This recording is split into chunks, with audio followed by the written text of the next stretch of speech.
peço a atenção de todos, porque em Araújo está o caos, não só com os professores, mas também com a saúde. Eu estou aqui com um monte de receita e as farmácias não têm remédio para aqueles que têm problema de doença mental.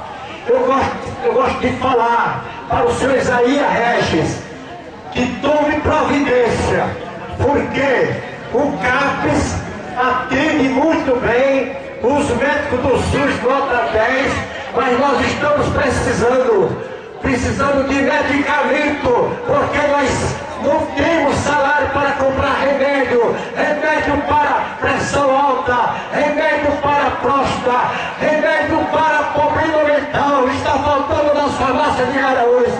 Ô senhor Isaías Regis, cumpra como o senhor falou e como o senhor falou para mim, de frente na candidatura, porque eu estive falando para o senhor que eu estive em Caruaru, e lá em Caruaru eu estive no Hospital Santa Efigênia, tive de manhã, foi à noite que eu já recebi todos meus exames na minha mão. Ele falou, assim será Araújo. Então nós estamos pedindo ao senhor que cumpra o dever do cidadão e juntamente com os professores, porque a guerra é uma só, em nome de Jesus.